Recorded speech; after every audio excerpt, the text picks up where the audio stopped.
อกกระเจียว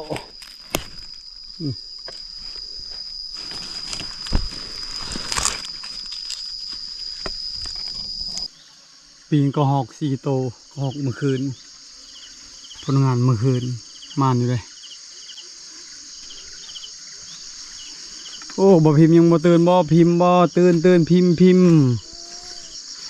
นี่แล่นพี่น้องตัวเป็นเลย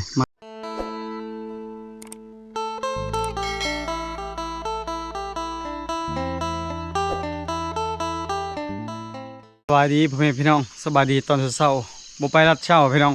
เพราะว่าเครื่องลิ้นนี่ถ้าไปตอนเช้ายิ่งบ่อยากถึกปานใดและบ่อยากแตกปานใดฝนตก2 เทื่อ3 เทื่อตั้งแต่เมื่อวานนี่ฝนตกบ่แห้งพี่น้องพอดีเปียกชงเชือนะเดี๋ยวก็เลยเฮาบ่ได้ไปรัดตอนเช้าในพานเข็บเขาเจ้าไปเลย บรรยากาศยามเช้าพี่น้องสิ่งนกแซวหลังจากฝนตกฝนทางกระเช้าตกเสียดายฝน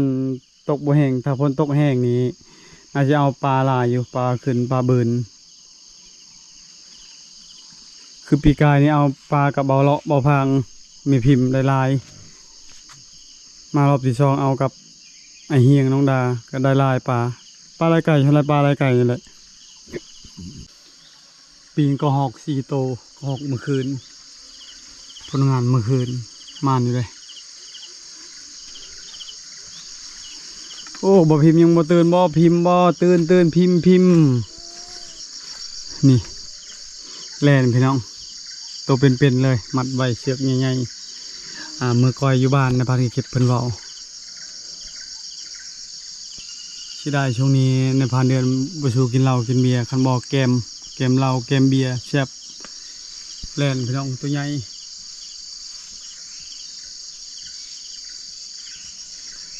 เชี่ยวไปหาหน่อไม้พี่น้องตอนเช้าพอได้แกงอยู่บ้านครอบครัวมักแบบหน่อไม้เอาหน่อไม้เขียวๆมันจังหอมคมหน่อไม้กำลังปรุงฝนตกตลอดหน่อไม้ออกบ่หลายหน่อไม้คมพี่น้องเวลาเรากินมันจังแซ่บตัวหวานมันบ่อยากมักปานใด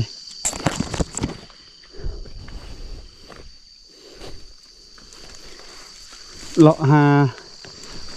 เห็ดปวกเห็ดกระเจียว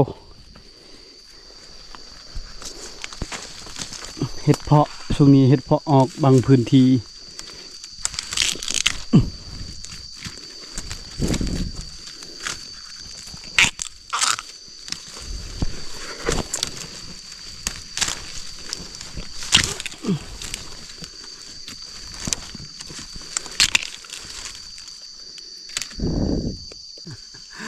มันพี่น้องเอ้ยมันปรากฏคมมันลายมันแต่เช้าเลยมื้อนี้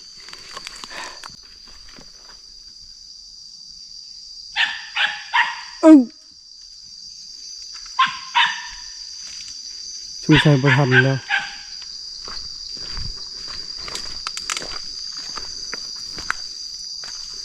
บ่ทันแล้ว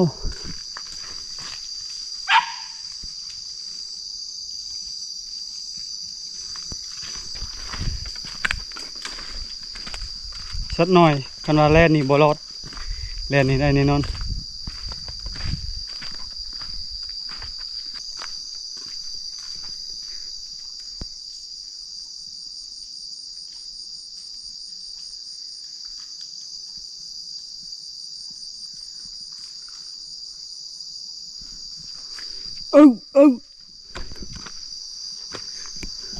ออกกระเจียว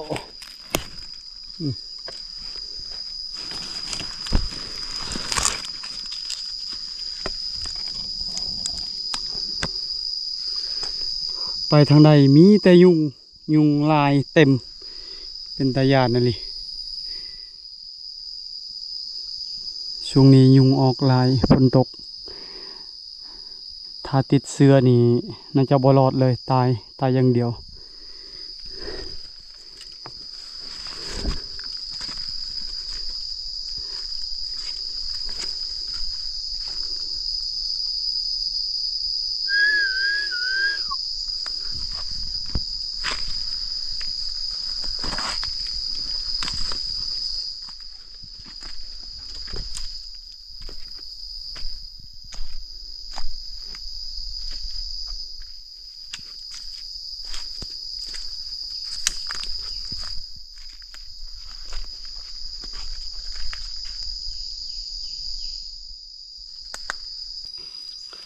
หมักตัวเขียว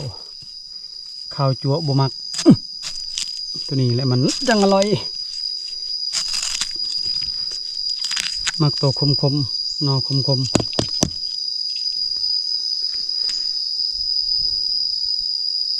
ยังได้แล่นตัวหนึงน้องมาคือบ่พอ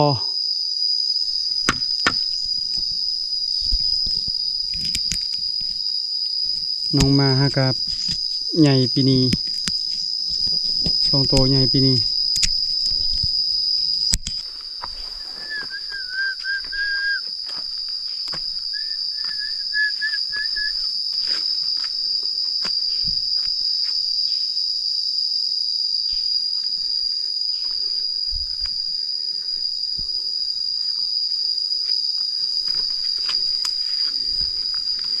ยังบ่เห็นเห็ดเพาะยังบ่ฮอดฤดูเพราะทางบ้านเฮาบางพื้นที่บางเขตได้กินแล้วอยู่นี่มันออกสาอยู่บ้าน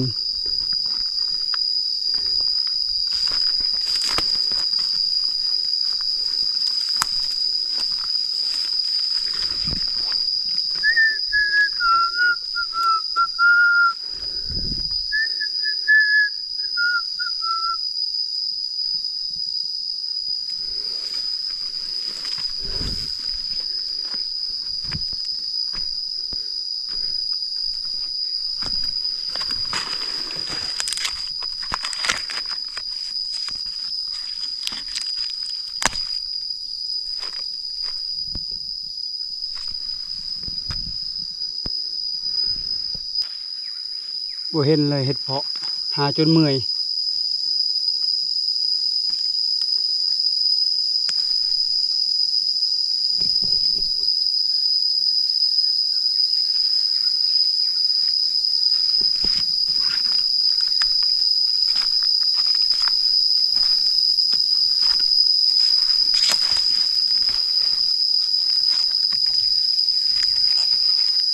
มันจะแก่แล้ว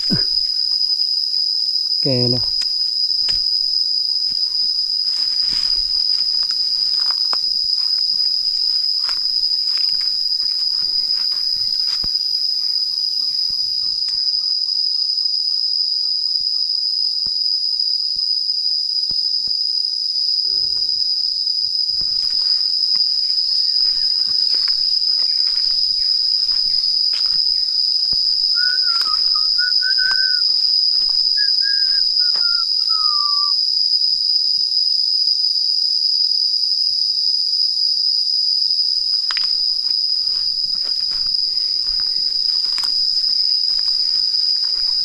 ปีกายจุดนี้เลยเอาเห็ดเพาะหลายซ้ำสิเอาบัดปีนี้ยังบ่เห็นเลยลูกเดียวยังบ่เห็น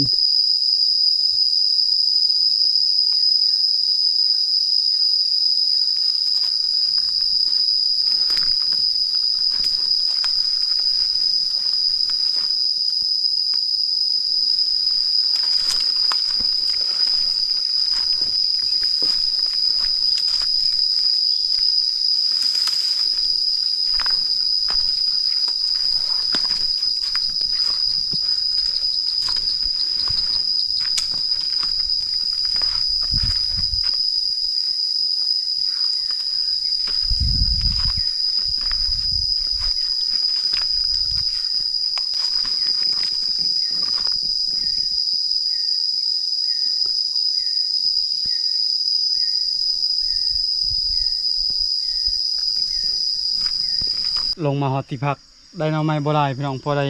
แกงเมื่อยยังครับบ่เมื่อยกระเพาะพี่น้องบ่ไหวกับกระเพาะในพักนี้เก็บเพิ่นได้ของเพิ่มอีกได้ของตอนเช้านี่สู้เราบ่ได้ตลอด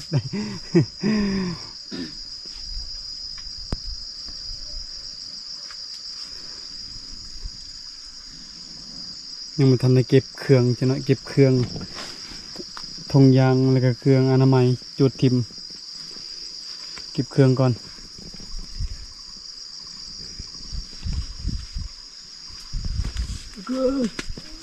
ดูแล้วนี่นะแมงดันเลยเหละจินในแล้วดอกนี่นะ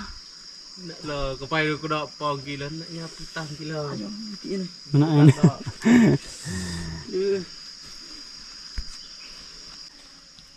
ได้กินแต่ไข่ปลานะพิมพ์ไข่เป็ดไข่ไก่กินมะม่วงอิ่มแต่ละคนกินตลอด này được chả เอามาล้างจะน้อยยังอยู่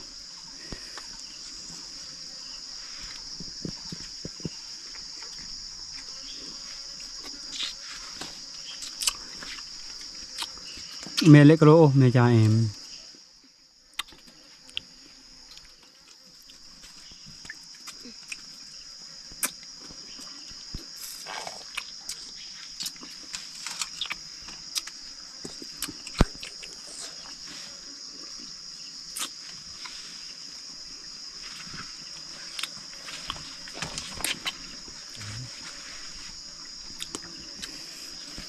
ลุงไปใส่อะไรลุงเฮียงประมาณนอนลุงเฮียงเนาะบ่ไหวแล้วคือลุงเฮียงนี่ฮะแต่บนชัญญาณตื่นช่วยนอนดึกตลอดยังได้บ่ปลาวะพิมพ์หาเงินก่อนนั่นยังได้ปลาเนี่ยบ่มีใช้วัดเชิญนะ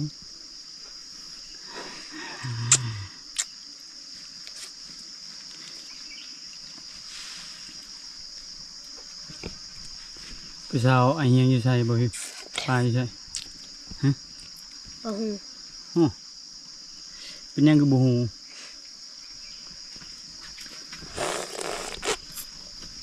ผู้ชาวตัวตลอดเนาะผู้ชาวบอกบ่มักตลอด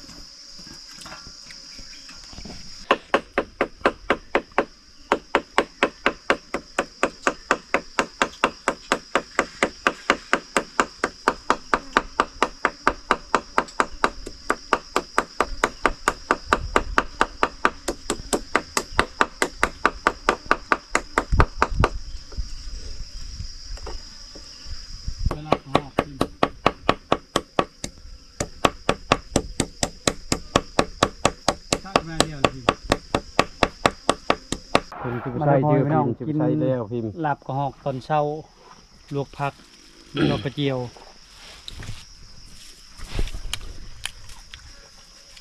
เร็วเลยพิมพ์ rõ là mong trưa là mong tăng sẽ làm trưa nạn trưa ngang coi nhỏ bảy khiến đâu là vào tụi nhỏ đã nhân sẻng kìa cái gì là việc dù gây bàn việc vợ dù là nhiệm bài bàn miết bàn là từ dừng kìa nó tinh không mình chóc cái การนี้นี่แหวะ quá rất hình แล้วเนาะไอเฮียงคันคอยบ่พาไปเนาะ สบายดีได้ดิสองแต้มนกยิงไก่กับบุตร น่าจะเฮ็ด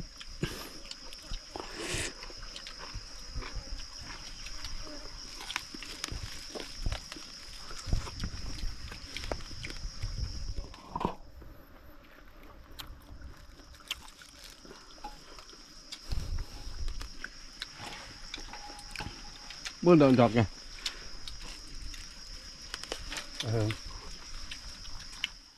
เอาแลนมือผักแลนตัวใหญ่ผักแลนผักกระหอกโอ้ปันนึกว่าเงินในลายนี่เงินเนาะมังม่วงพี่น้องมือผักให้คิมมีนับอยู่ได้นี่เก็บเครื่องแล้ว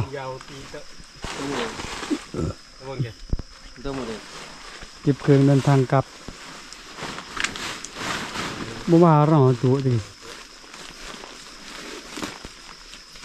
chia là thằng thì tập tí luam này giờ ra này bọn kìa ra gini cái rô thì cũng bọn nó cứ là gì เก็บเครื่องกลับบ้านได้สัตว์น้อยแต่ว่ากินอิ่มพี่น้องมารอบนี้มาเอากันหน้าสิเอาเบ็ดเอามองมาใส่อีกมารอบนี้ใส่ทางบกฝนตกทำหากินทางบกช่วงนี้ฝนตกตลอดหากินยาก เ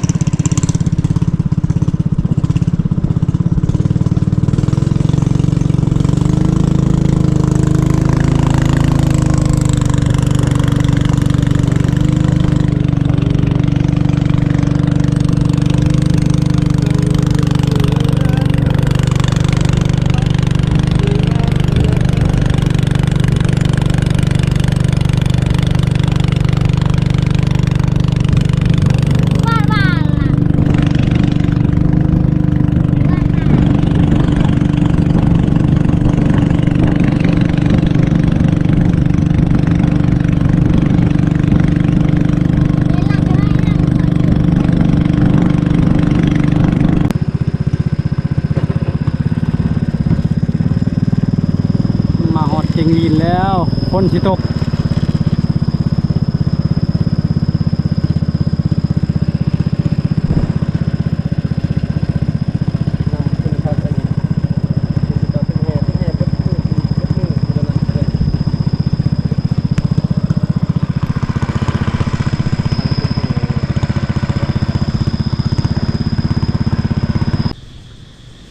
ขึ้นมาหอดเก่งลีนพี่น้องเมื่อยขนาดเลย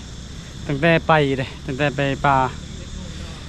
เจ็บหน้าอกคือกันกับเจ็บกระเพาะท้องเน้นเลยเมื่อยมาหอดเพื่อนจังหน่อยถ้ามีเงินอะไรสิไปหากวดเบิ่งเข้าห้องหมอกับพี่น้องเมื่อยหายใจฝืดขนาดเลยควายใหญ่